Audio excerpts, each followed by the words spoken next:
What's going on, guys? Welcome back to the Let Dirt Fly YouTube channel.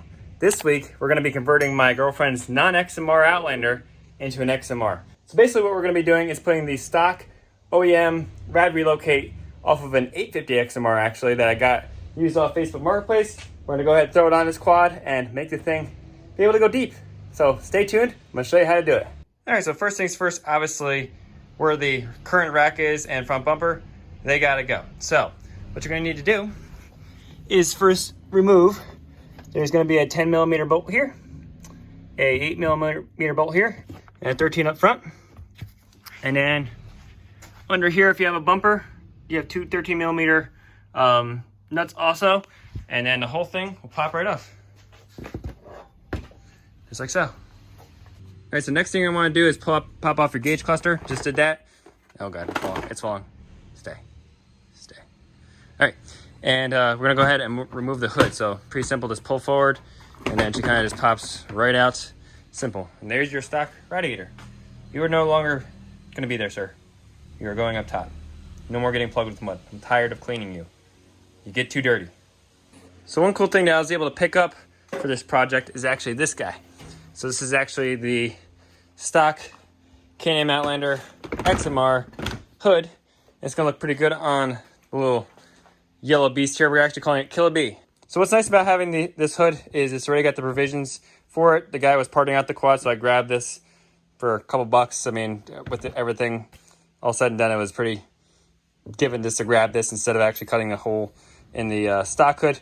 That means I can put the thing back to stock whenever I want. But this is kind of the hole you're gonna have to cut if you're looking to do this on your factory deal.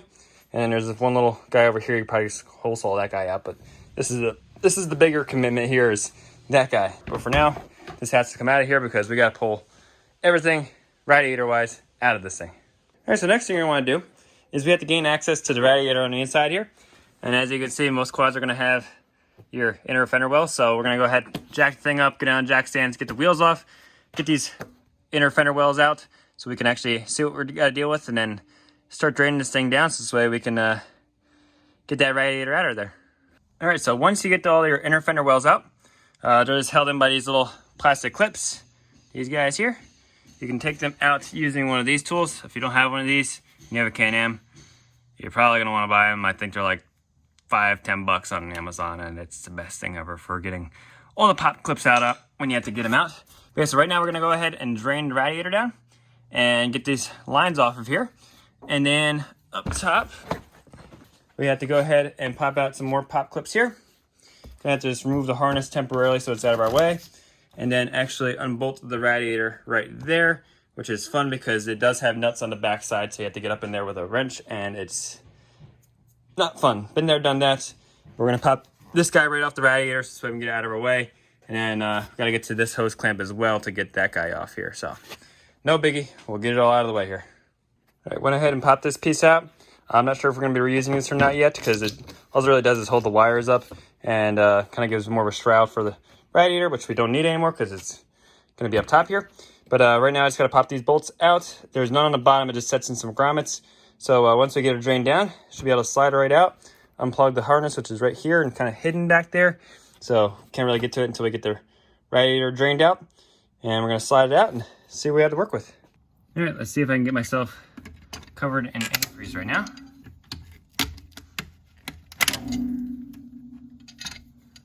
Try to get fluid spraying out of there.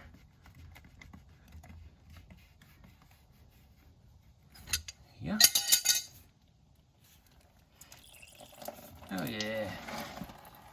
Already making a mess. Awesome. Go ahead, get your mess going. That's exactly what I wanted, and of course it's got perfect aim on this guy instead of actually just dripping straight down.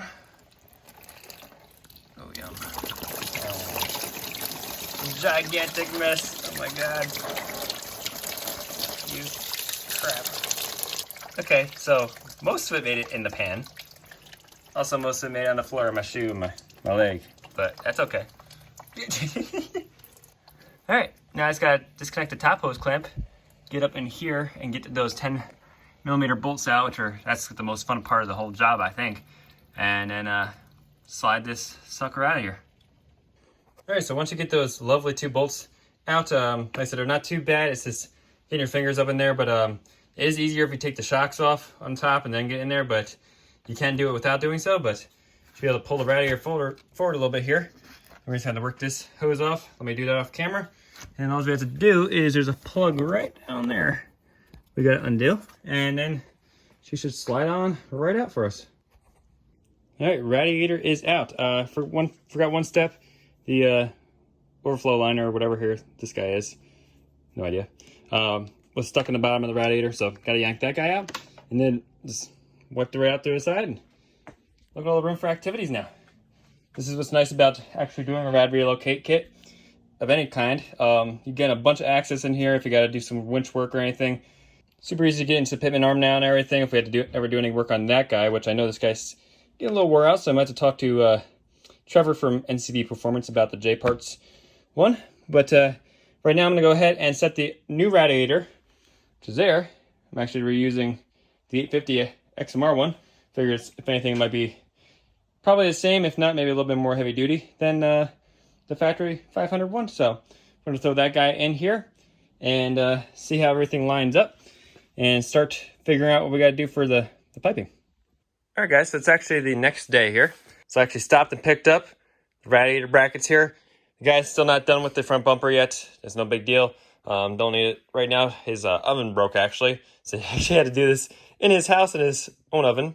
His poor wife. But these things came out awesome. It's going to really, the look's going to be freaking awesome when this thing's done. I almost want to put this gloss black too, but that'd be kind of tough because it is kind of a rough finish. But got both brackets that I need so this way everything stays on. And then I also went to this plumbing supply and I got some brass 90s. The reason I'm using brass is because plastic doesn't like heat, so I want something that's going to be nice and strong. This is my girlfriend's quad. I don't need a fitting blowing out on her and getting hot antifreeze all over her. I've gotten hot water all over me before and it's not fun. So picked up 3 elbows and a bunch of 1-inch hose clamps here. So should be good to go. We're going to go ahead and first get those brackets mounted up so we can actually see what this thing's going to look like, and then start connecting all the hoses.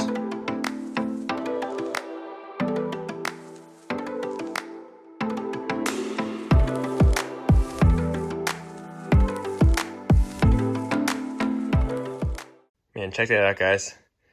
That's going to look killer. I can't wait to get the front bumper on this thing. Like gloss black and yellow.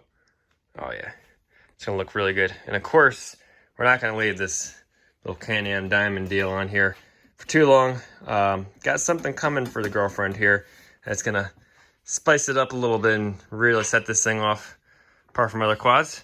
But all right, so right now I'm gonna go ahead and start playing with the tubing and figuring out what I gotta do with that again and start cutting some stuff, and we'll get everything connected. All right, guys, so discoveries have been made here. All right, so this guy was just teed in right here with the radiator hose. On the 850s, this is some kind of like bypass valve, but basically on this guy, we're not gonna need that. I actually do have to save this though for another project you guys are gonna see. But what we're gonna basically do, so we're gonna reuse these hoses. So we're gonna go ahead and just get a 90-degree fitting for this. And then for up here, this is the hose that comes from the radiator. The 850 and 650 XMR, probably the 1002, have one of these guys going through the frame, but it goes through the shock tower up here. And obviously we don't have that shock tower. So what I'm just gonna do, I did run my snorkel tubing from my quad along the shock here, and I know this is a safe spot. So we're just gonna put it up here nice and neat out of the way. Might just drill 2 small holes just to kind of zip tie that. We're gonna connect this hose in, that's going to the bottle right now, in with this guy. And then that hose is just gonna go straight up to the radiator, right out the hole in the hood, and it all should work. All right, so after some replanning, got my final design here in check. So what we're gonna do is, like before, we're just gonna 90 this guy right in off the bottom of the motor here, off the actual water pump, up to the radiator, just like normal, like basically how my quad is, a 650 XMR. We're not gonna be using that whole bypass deal. Now for the other hose, I actually did leave in the factory hose and took out the old coolant tank and just used the long nipple here that I'm gonna be wrapping in some rubber, so this way it doesn't get too hot down in there. But basically going to use it as a little coupling, and it wraps around. It's gonna go around to the other side where it came out like normal, but instead I'm gonna reuse the old hose here that came off of this quad, and we're just gonna do a 90-90 straight into this hose here, this guy here, and 90 down there into that one. And we're just gonna trim it up and make it fit good. So I'm gonna run it along the frame here and zip tie it so this way it stays nice and firm, nice and level, because I don't want any dips or anything in the coolant system. That'll just be a recipe for some air. So I want to get everything as level as possible, if not up, pitch it slightly to this guy so this way everything goes right up to the radiator. Any air can come out to the actual expansion tank and we'll be good to go. Alright guys, so what I did is I cut off the little 45 that was here and just put my 90 straight in, hose clamp. I used a straight portion of the old hose, came straight across, 90 over there, and then straight up. And then where I had the T before, that is now 90, so everything is flowing nicely uphill now. That should all be pretty good. Everything is tight actually, so right now we're gonna go ahead and fill this thing up and see if we have any leaks. And then I'm gonna show you guys how to properly bleed this setup, because one thing a lot of guys don't know with bleeding the Can-Ams is there's a couple of hidden bleed screws. I'll show you now. One is hidden right here. So it's that guy right there. I'll probably highlight it in the video. And then that one's the easy one to get to. But the one that's always gets airbound, that is almost impossible to get to, is over here behind the exhaust shield. So usually you gotta pull the exhaust shield off. Can't really even see it in the video. Yeah, he's right back here where my pointer finger is. I might take off the exhaust for the CVT and it might help me get in there, but there's a little bleed screw right there on the top of the head. Worst spot ever, but you gotta crack those guys loose while she's running. That's the other fun part, as well as running. But I see posts all the time on the Can-Am pages, and it's because of that. While they're overheating, they bleed the radiator, and the radiator looks fine, but they don't realize a little air pocket gets stuck down in there. So gotta definitely do that, guys. So right now, let me get the tubing off the side here so I can get in there, and I'm gonna go ahead and start filling this thing up with some antifreeze.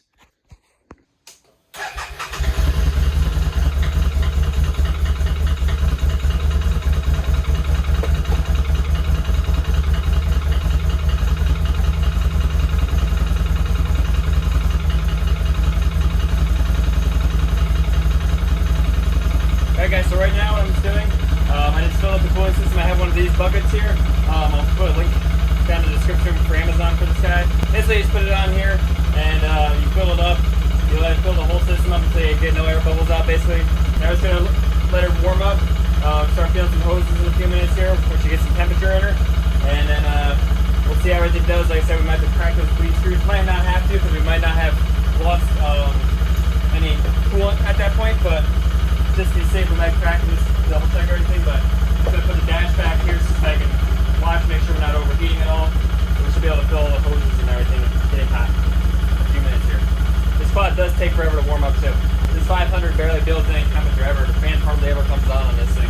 Very tiny little motor.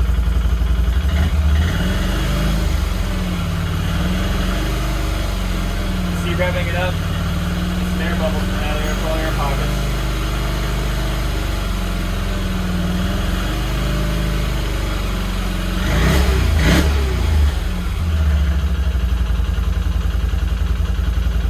What we want to do is we want to keep going, or keep the bottle on here. We want the fan to kick in at one point, and then we want to make sure the fan shuts off, because that means we basically cooled the coolant that's in the radiator. It's actually starting to get some heat now. Get this side of the radiator is getting hot. Got the whole bottom filling up here. We're starting to get some heat in it. Cool.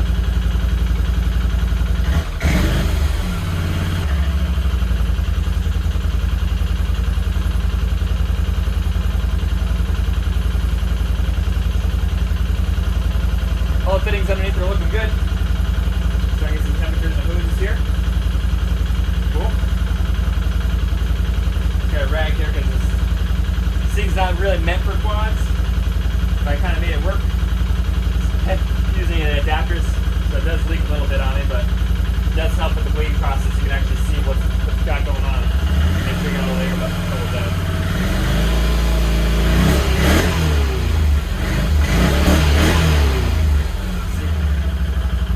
Try to rotate this so you guys can see it. There we go. You can see revving the quad up. Air bubble bleeding out.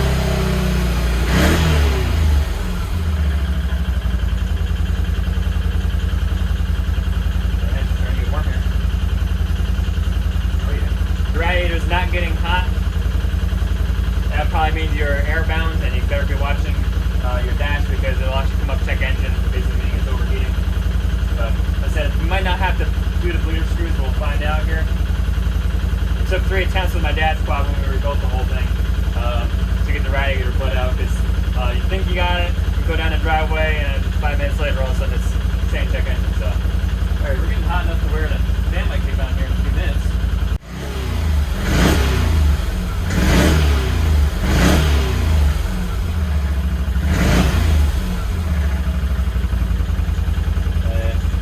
Thermostat is opened up and this lets the fluid through.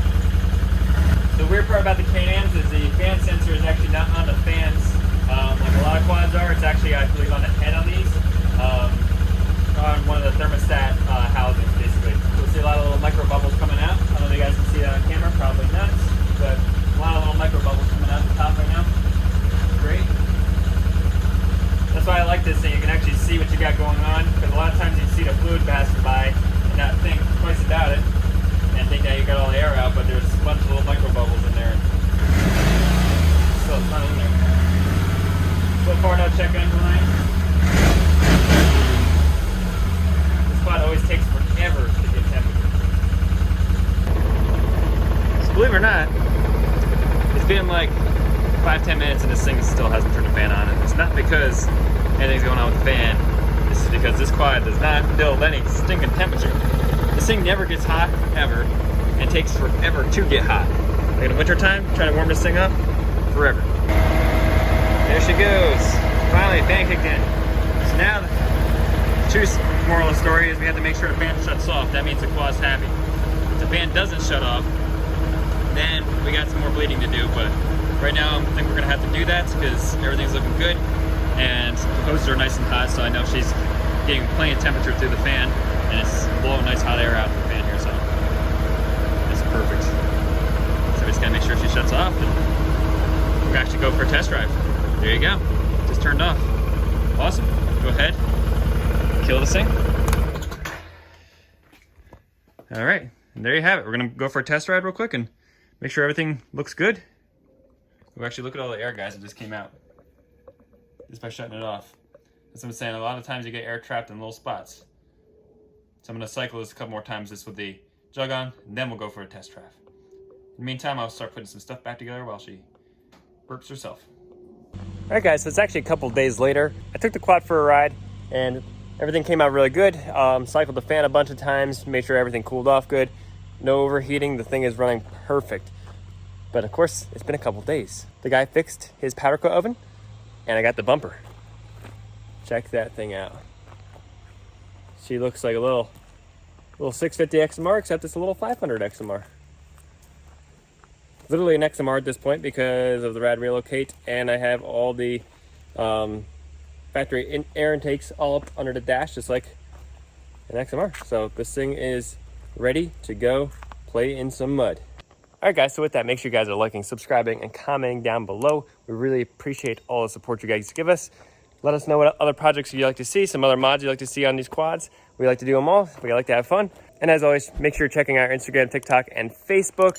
We post there first, so you'd see things like this happen a lot sooner than YouTube. So make sure you guys head on over there, and we'll have to catch you guys next time on Let Dirt Fly. Have you forgotten?